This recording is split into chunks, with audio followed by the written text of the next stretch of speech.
Okay. Hello, everyone. Welcome to the last part of today's ALCF DeepHyper Workshop. I thank Prasanna for giving me this opportunity to present on graph neural architecture search for molecular property prediction. This talk is going to delve more into something that we tried to improve over the course of the past few months. It's called Mental GPY. I shall delve more into this as the talk progresses. Can you make it full screen, Akhil?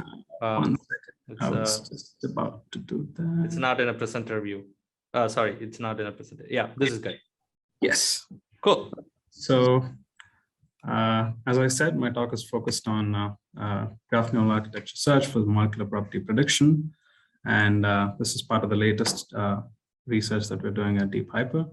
And I'm sure all of you had wonderful things to take away from the duration of the workshop. I shall try to make sure that the talk is light, fun, and most importantly, thought-provoking to some degree, I guess. So the motivation for the research, for our research, stems from the ability of graph data structures as non-Euclidean entities to encode complex relations and interactions, be it molecular graphs, be it social networks, be it recommender systems, whatever. So this essential feature is extremely beneficial for use cases, including, like I said, molecular property prediction. And because it is able to encode information pertaining to chemical bonds, properties of atom-atom interactions, it's using graph neural networks on these graph data structures is extremely helpful because these are capable of taking these graph data structures and performing various predictive tasks. I'll do like a quick recap on graph neural networks, just to touch base on what these are. So the primary assumption is that you have a graph G, and the graph G has nodes and edges. And we have an adjacency matrix and a feature matrix.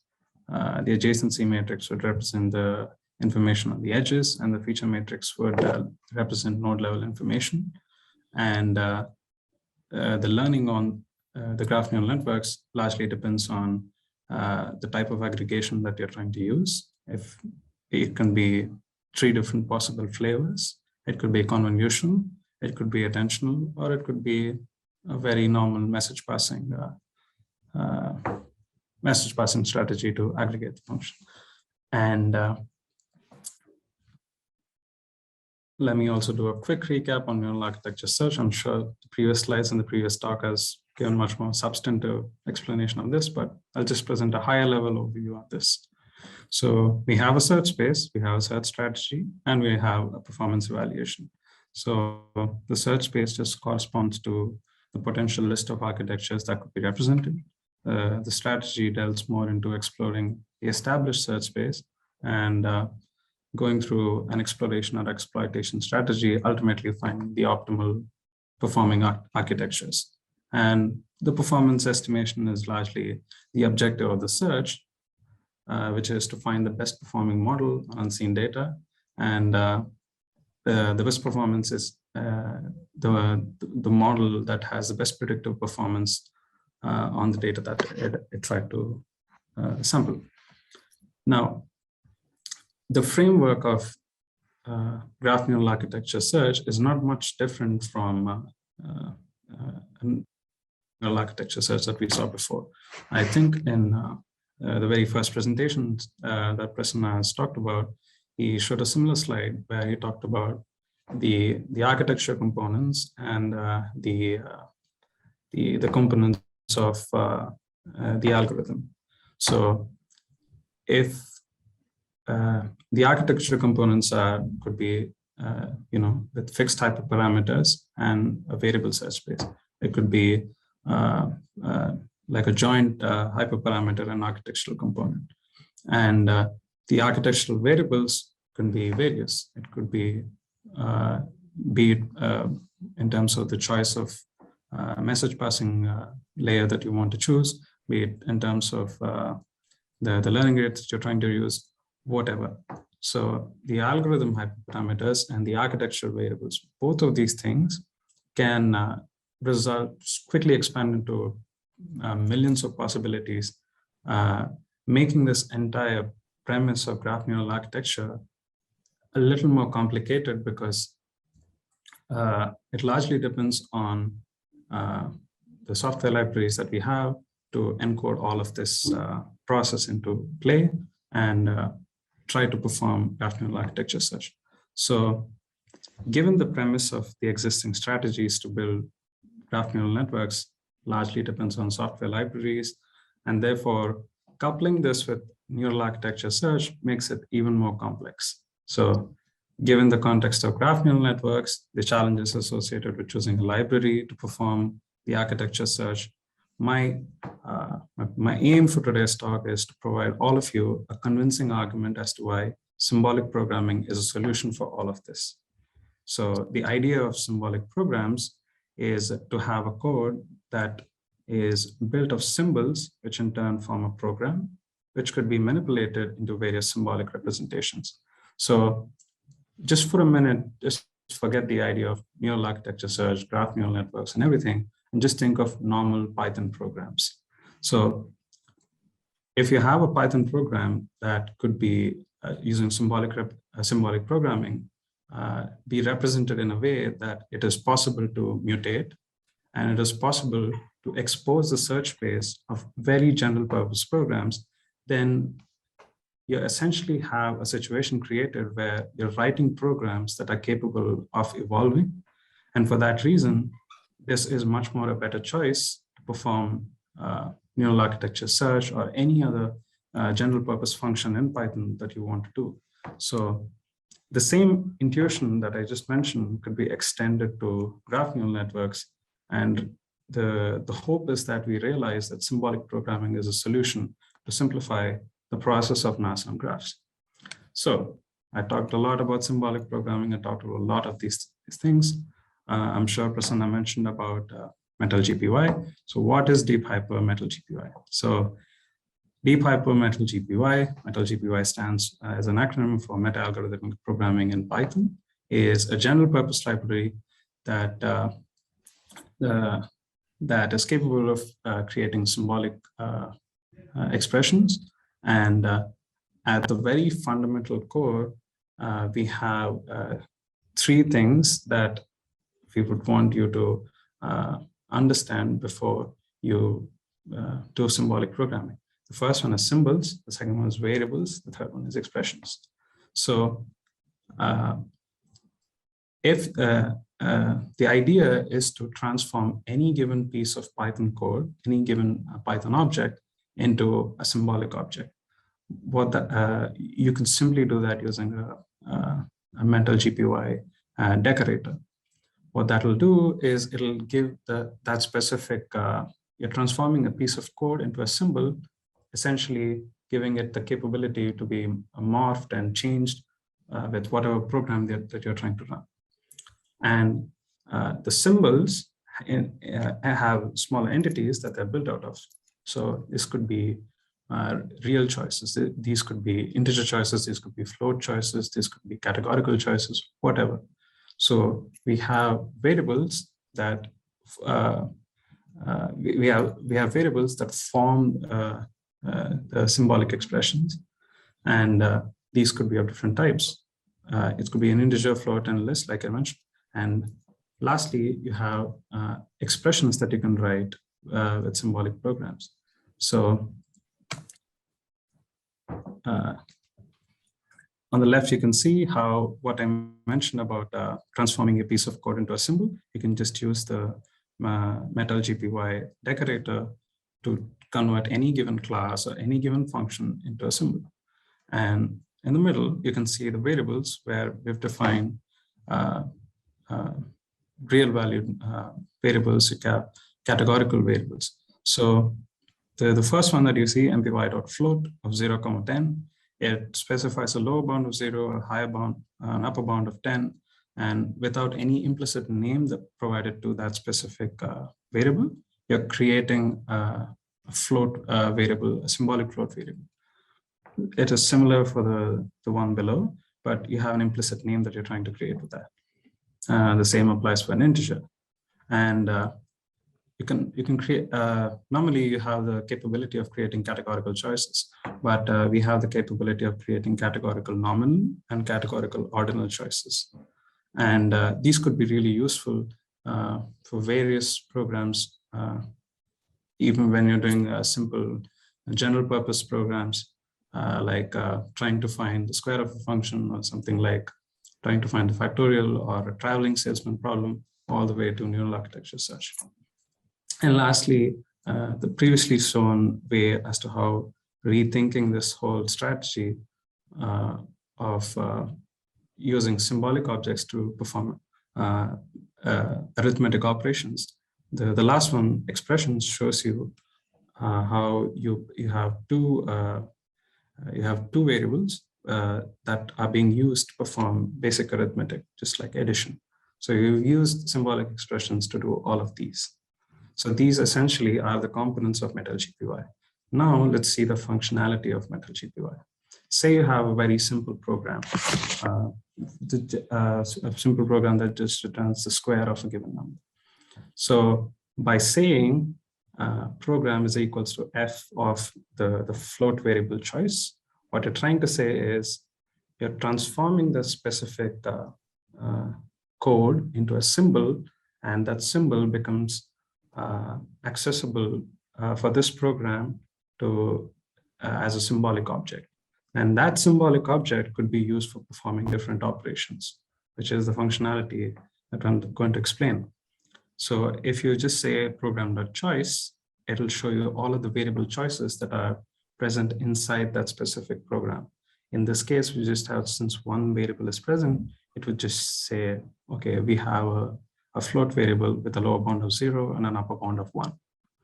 If you say clone, it instantiates an instance of the symbolic program to a specific Python variable that you want to pass. And lastly, when you can set the value of the variable using the option called freeze. So the idea of freeze is that, okay, so I know that I've transformed a given program into a symbolic expression, thereby the expressiveness of the program has been increased, but I want to only check for one specific value. Then you can use freeze and specify the variable of choice that you're trying to check, and it only it almost sets the expression, the symbolic expression, in a way that the symbol carries, the program carries only that specific value. So in the process of explaining all of this, the beauty of MetalGPY is that we try to we are using the expressiveness of the library to make a search space of programs that which is not limited in any of its capability.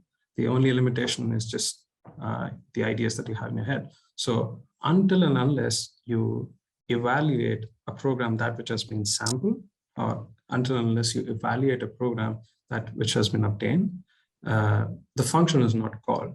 So all you just have is just symbolic expressions, various symbols and various programs that shows all of the choices. But it only gets executed only when you go and evaluate the program. I'll use a much more better real-world example in the coming slides to show how this is helpful when you're trying to sample and optimize programs. So let's take the same program that we used for that we used before, which is a function f that gives you the square of a given number. So we have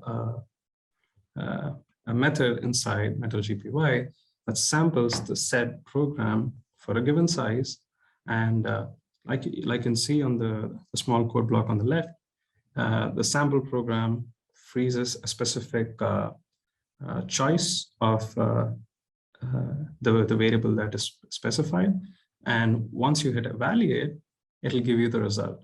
So if the set choice would have been 2, it would have given you 4, but that 4 would have been obtained only when you hit evaluate. If you don't press evaluate, if it's just a sample program, it'll just show you the choice without even evaluating. Now, if you just add one extra line, you have an optimization loop, a Bayesian optimization loop, act together in this entire framework, wherein you're generating programs and you're optimizing it. And the beauty of all of this is the expressiveness of a specific program has been extracted out, and various symbols, various expressions have been constructed just by adding the decorator on top of a Python function. So I think on the block on the right, you can see as soon as you start reporting values, that which have been evaluated, it starts to treat the entire problem as an optimization problem. And after a certain number of iterations, it goes to a point where it has minimized that specific set objective. Now, all of the learning that we have taken of using this specific library on simple programs could be extended to any machine learning workflows, because in a sense, this is a general purpose library that transforms any given Python program into symbols, right? For that reason, the possibilities are limitless. You can run machine learning programs, creating search spaces of machine learning classifiers, or you can do this for neural networks or graph neural networks. So a small example would be to use something that we've all used before, which is a small classifier from scikit-learn. If you can see the code on the left, it creates a classifier with a specific number of neighbors, tries to train the model, and tries to obtain the metric for the said training process. Now, if you symbolize this entire process with metal-GPY, you essentially have a search space. You expose a search space of the set classifier into whatever bounds that you arbitrarily chose, and have an entire loop that is established to create many symbolic expressions. So you have created a mutable program, or in this case, a mutable k-nearest neighbor classifier that you can use to just sample, or you can optimize it. You can do whatever you want. And now that we have understood all of the terminologies that I used, all of the processes that we've used, I can show you in the hands-on how I can take all of this processes, the methodologies, and use it to perform molecular property prediction on a data set called MoleculeNet. And I think I'll show more in the hands-on, but I'm sure I've used a lot of buzzwords, so I'm sure most people must be having questions. So I guess I'm open to questions at this point.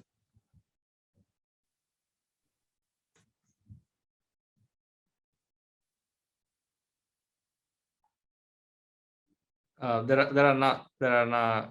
So we are monitoring the Slack, Akhil. So you can fire up the notebook and collab and just go ahead. Okay. Yeah.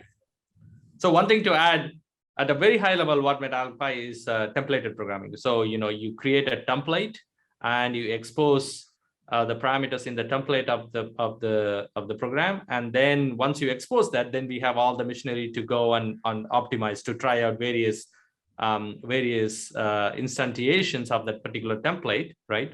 Each sample in the template is a program, and we can optimize that program. So the key here is this is agnostic to the underlying learning framework, right? So we can use JAX, you can use Julia, you can use PyTorch, TensorFlow, it doesn't matter. Or you can even like go and optimize your existing code by annotating metal-GPY and say, okay, here is my code, here is my template, and here are the set of all possible choices in my template, and I can extract the search space from the template, and bang, and we have a Bayesian optimization to neural architecture search, different types of search algorithms that can work on that particular search space, right? So it's a mixed integer search space.